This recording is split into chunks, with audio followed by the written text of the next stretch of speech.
اور وہ 6 دن سے آج آئی تھنک 6واں دن ہے، وہ -8 ڈگریز میں، کوئٹہ میں کہیں کہیں برف بھی تھی. آپ یقین کریں کہ وہاں پر جوں جوں شام ہو رہی تھی وہاں پر ہمارا کھڑا ہونا بھی مشکل تھا. اور وہ 6 دن سے مائیں بہنیں بیٹیاں، قوم کی مائیں، قوم کی بہنیں، قوم کی بیٹیاں، قوم کے بزرگ اور قوم کے بچے وہاں پر تابوت اپنے سامنے رکھ کر کھلے آسمان کے نیچے بیٹھے اس بے حس حکمران کا انتظار کر رہے ہیں اور اس کو بلا رہے تھے. وہ ان کا کیا مطالبہ تھا؟ وہ آپ سے کوئی جائیداد تو نہیں مانگ رہے، وہ آپ سے نہ یہ کہہ رہے ہیں کہ ہمارے مردوں کو واپس زندہ کرو، نہ وہ آپ سے کوئی لمبے چوڑے مطالبے کر رہے ہیں. آپ نے وہ BBC نے وہ بچی کی ویڈیو دکھائی، جو ایک چھوٹی سی بچی اس بے حس عمران خان کو کہہ رہی تھی کہ آپ آ جائیں، صرف آپ یہاں آ جائیں تاکہ میں اپنے بابا کو دفنا دوں. تو وہ آپ سے کچھ نہیں مانگ رہے تھے، وہ آپ سے صرف رحم کی امید کر رہے تھے. وہ آپ سے صرف یہ کہہ رہے تھے کہ آپ آ جائیں، ہمارے سر پر شفقت کا ہاتھ رکھ دیں تاکہ ہم اپنے مردوں کو دفنائیں. ہمدردی کے 2 بول وہ آپ سے چاہتے تھے. میں نے جب ان سے پوچھا کہ آپ کا کیا مطالبہ ہے تو انہوں نے کہا کہ بی بی ہمارا کوئی مطالبہ نہیں، ہم صرف یہ چاہتے ہیں کہ حکمران جو ہے وہ خود یہاں پر آئے اور آ کے ہمارے زخموں پر مرہم رکھے اور ہمیں یہ دلاسا دے کہ آئندہ ہمارے ساتھ اس قسم کے واقعات نہیں ہوں گے. اور پھر آپ ان کو کہتے ہیں کہ وہ آپ کو بلیک میل کر رہے تھے. وہ تصاویر ہیں، میں ذرا یہ قوم کو دکھانا چاہتی ہوں. یہ دیکھیں، اب یہ بچی جو کہہ رہی ہے کہ ظالموں میرے بابا کو مارنے سے پہلے، میرے بھائی کو مارنے سے پہلے مجھے مار دو، یہ بلیک میلر ہے. یہ 2 بچیاں تھیں جو مجھے وہاں پر ملیں. ان 2 بچیوں نے مجھ سے ایک ہی مجھے اپنے بھائی کی، بالکل ینگ بھائی تھا، ایک کا ایک تھا ایک کا دوسرا تھا، مجھے تصاویر دکھائیں اور کہا دیکھو یہ میرا بھائی ہے، اس کا گلا کاٹا. اب یہ مجھے بتائیں یہ بلیک میلرز ہیں؟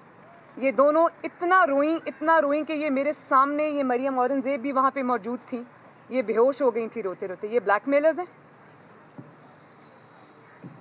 اور یہ جو 2 بچیاں بیٹھی ہیں، ایک کا والد قتل ہوا ہے اور دوسری کا بھائی، یہ بلیک میلرز ہیں؟ اور پھر آپ نے کہا کہ دنیا میں کوئی وزیر اعظم جو ہے وہ اس طرح بلیک میل ہو کر کہیں نہیں جاتا. بھئی دنیا کے وزرائے اعظم کی تو چھوڑو، دنیا کا جو بھی وزیر اعظم ہے، کبھی بھی وہاں پر اگر ہیومن ٹریجڈی ہو جائے تو سب سے پہلے جو شخص وہاں پر پہنچتا ہے وہ آپ کا سربراہ ہوتا ہے. یہ اس کی ذمہ داری ہے، یہ آپ کی ذمہ داری نہیں ہے، آپ کا فرض ہے کہ آپ لوگوں کے پاس وہاں پر ان کے غم اور خوشی میں شریک ہوں. تو آپ یقین کریں کہ یہ جو آج سٹیٹمنٹ آیا ہے کہ یہ لوگ مجھے بلیک میل کر رہے ہیں، مطلب لاشیں جنہوں نے اپنے آگے رکھی ہوئی ہیں اور جو صرف یہ کہہ رہے ہیں کہ آپ آئیں، تشریف لائیں تاکہ ہم اپنی لاشوں کو دفنائیں، وہ بلیک میلرز ہیں. آپ ان کو بلیک میلرز کہہ رہے ہیں. اور وہ یہ میں نے کبھی اپنی پوری زندگی میں، جب آپ کو اللہ تعالیٰ حکمرانی دیتا ہے تو آپ میں عاجزی آ جاتی ہے، آپ میں اللہ تعالیٰ کا خوف آ جاتا ہے، آپ کا سر بوجھ سے جھک جاتا ہے. مگر میں نے یہ جو سٹیٹمنٹ آج سنی ہے تو میرا تو دل دہل گیا ہے. یہ اتنی سفاکی، اتنی بے رحمی اور اتنی غفلت اپنے فرائض سے اور اتنا تکبر، ہم صرف آپ کے لیے دعا کر سکتے ہیں. بلکہ میرا خیال ہے کہ ایک قدم آگے بڑھ کر ایک لفظ مجھے کہنا پڑے گا کہ یہ فرعونیت ہے کہ آپ خود کہتے ہیں کہ جو ملک کا سربراہ ہوتا ہے وہ والد کی طرح ہوتا ہے. میں نے کل بھی آپ کے بچوں کو دعا دی تھی کہ اللہ تعالیٰ کرے کہ آپ کے بچوں کو کبھی کوئی تکلیف نہ آئے، لیکن آپ خود کہتے ہیں کہ سربراہ والد کی طرح ہوتا ہے. تو اگر خدا نخواستہ آپ کے گھر میں یہ آفت آتی تو کیا آپ ان کو بھی بلیک میلرز کہتے؟ یہی بات کرتے؟ بہت ویسے ہر شخص حیران ہے، 22 کروڑ عوام حیران ہیں کہ آپ جا نہیں سکے، لیکن ہمدردی کے 2 بول تو آپ بول سکتے تھے.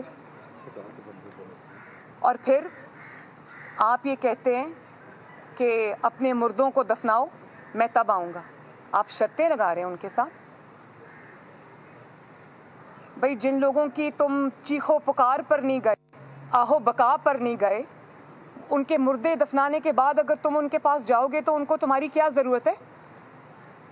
جب تم ان کے دکھ کی گھڑی میں ان کے ساتھ شریک نہیں ہوئے تو اس کے بعد تم جتنی دفعہ مرضی جاؤ، تمہارے نہ جانے کی کوئی حیثیت ہے، نہ تمہارے جانے کو تب کوئی مانے گا.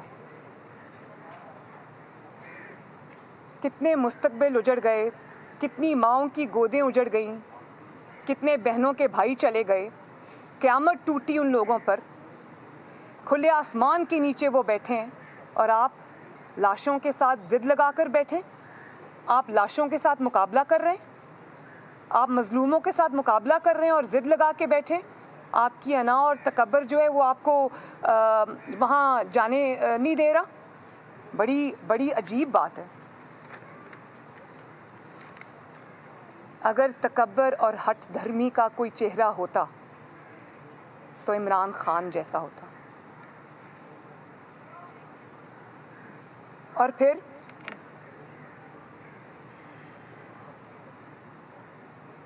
یہ بھی کہا گیا کہ میڈیا کو نہیں بتایا جا سکتا کہ عمران خان صاحب کے نہ جانے کی کیا وجہ ہے. اگر تو وہ وجہ سیکیورٹی تھی، اگر تو وہ وجہ کوئی آپ کی زندگی کی حفاظت تھی، تو میں آپ سے یہ پوچھنا چاہتی ہوں کہ ہمیں بھی خطرہ تھا، ہمیں بھی منع کیا گیا، سیکیورٹی کلیئرنس ہمیں بھی نہیں ملی، لیکن ہم وہاں گئے. جو بھی ہم کر سکتے تھے وہ ہم نے کیا. لیکن میں یہ پوچھنا چاہتی ہوں اور قوم بھی یہ پوچھنے میں حق بجانب ہے کہ آپ وہاں پر تشریف نہیں لے گئے. آپ کی زندگی کو اگر خطرہ تھا تو کیا 22 کروڑ عوام کی زندگی اور وہ جو 10 تابوت وہاں پر پڑے ہیں ان کانکنوں کی زندگی سے زیادہ آپ کی زندگی جو ہے وہ اس کی قیمت زیادہ ہے؟ آپ کی زندگی اس سے زیادہ قیمتی ہے؟ جن 22 کروڑ عوام پر آپ مسلط ہیں ان کی زندگیوں کی کوئی قیمت نہیں، کوئی حیثیت نہیں، آپ کی زندگی ان سے زیادہ قیمتی ہے؟ میں پھر کہوں گی کہ آپ کی ذمہ داری نہیں تھی، آپ کا فرض تھا، اور اس فرض کو آپ نبھانے میں ناکام ہوئے. آپ نہ صرف بزدل ہیں، ڈرپوک ہیں، بلکہ اگر آپ سیکیورٹی تھریٹ کی وجہ سے وہاں نہیں گئے تو آپ کو سلیکٹ ہونے کی بہت جلدی تھی. آپ کو پھر 1000 بار سوچنا چاہیے تھا کہ یہ قوم کی 22 کروڑ عوام کی جو ذمہ داری آپ کے سر پہ آئی ہے، اس کا جواب آپ کو اللہ تعالیٰ کو دینا پڑے گا. اس کا جواب آپ کو 22 کروڑ عوام کو دینا پڑے گا. اس کا جواب آپ کو نہ صرف اس دنیا میں بلکہ اللہ تعالیٰ کو بھی دینا پڑے گا. کیا جواب دیں گے؟ اور اچانک وہ جو 6 دن سے وزیر رٹ لگا رہے ہیں کہ سیکیورٹی تھریٹ تھا، وہ تو آج خود ہی انہوں نے بتا دیا کہ سیکیورٹی تھریٹ نہیں تھا، وہ انا تھی، وہ ضد تھا اور وہ بلیک میلنگ تھی. یہ آپ خود آج عوام کو بتا رہے ہیں.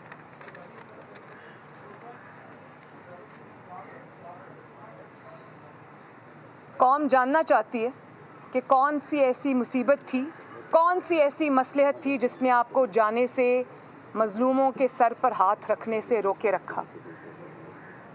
اگر یہ تقاضۂ تابعداری ہے تو قوم یہ پوچھنے میں حق بجانب ہے کہ عوام کی زندگیوں سے زیادہ آپ کی تابعداری ضروری ہے.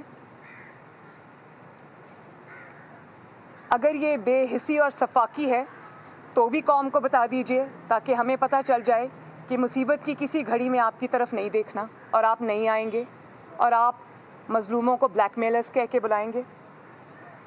اور اگر یہ آپ کی توہم پرستی ہے، وہ وجہ بن گئی، تو وہ بھی قوم کو بتا دیں تاکہ قوم کو پتہ چل جائے کہ 22 کروڑ عوام کی زندگی جو ہے وہ کسی انسان کے ہاتھ میں نہیں ہے، کسی حکومت کے ہاتھ میں نہیں ہے.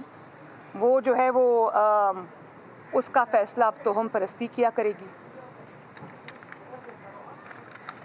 اور آپ یہ دیکھیں کہ یہ کوئی ایک واقعہ نہیں ہے، یہ ایک مائنڈ سیٹ ہے، یہ ایک ٹرینڈ ہے اور یہ ایک پیٹرن ہے. یہ وہی مائنڈ سیٹ ہے جس کو جب کہا جاتا ہے کہ لوگ خودکشیاں کر رہے ہیں مہنگائی سے، آپ نے تو بڑے سہانے خواب ان کو دکھائے تھے، تو آپ یہ کہتے ہیں کہ لوگ خودکشیاں کر رہے ہیں تو میں کیا کروں، میرے پاس جادو کا کوئی بٹن تو نہیں ہے. یہ وہی مائنڈ سیٹ ہے جو موٹر وے پہ جب ایک خاتون کی اس کے بچوں کے سامنے بے حرمتی ہوتی ہے تو اس کو کہا جاتا ہے کہ وہ رات کے وقت گھر سے کیوں نکلی اور وہ اکیلی کیوں جا رہی تھی. اور یہ وہی مائنڈ سیٹ ہے جب پینشنرز, لیڈی ہیلتھ ورکرز یا جو سرکاری ملازمین ہیں یا اساتذہ جو ہیں, جب اپنے مطالبات لے کر اسلام آباد کی سڑکوں پر نکلتے ہیں تو ان کی تذلیل کی جاتی ہے. وہ جب مائیں بہنیں بیٹیاں اسلام آباد میں کھلے آسمان کے نیچے بیٹھی ہوتی ہیں تو وہاں پر ان کو کوئی جا کر پوچھنے والا نہیں ہے, بلکہ ان کو ٹیئر گیس ان پر پھینکی جاتی ہے, ان کے اوپر ڈنڈے برسائے جاتے ہیں. اور پھر یہ وہی مائنڈ سیٹ ہے کہ جب اب قوم کی بیٹیوں کی بے حرمتی آئے روز کا واقعہ بن گیا. کل بھی میں نے سنا کہ وہ جو برج سے چھلانگ لگا دی تھی, تو اس دن کوئی قصور کی زینب کو یاد نہیں کرتا. اس دن کسی کو توفیق نہیں ہوتی کہ اس وکٹم کے گھر جائے اور اس کے سر پہ ہاتھ رکھے, اس کے زخموں پر مرہم رکھے. اور یہ وہی مائنڈ سیٹ ہے کہ اسلام آباد کی سڑکوں پر ایک نوجوان کا جو اوبر چلا کر اپنی روزی کماتا تھا اور وہ تحریک انصاف کا سپورٹر تھا, اسلام آباد کی سڑکوں پہ اس کو 22 گولیاں مار کر اس کو قتل کر دیا گیا. چلے میں مانتی ہوں کہ ہزارہ برادری کے ساتھ افسوس کرنے آپ کو کوئٹہ جانا پڑنا تھا. اسلام آباد کا وہ آپ کا اپنا سپورٹر تھا, اپنی جماعت کا, 22 گولیاں آپ نے اس کے سینے میں, اس کے جسم میں اتار دیں.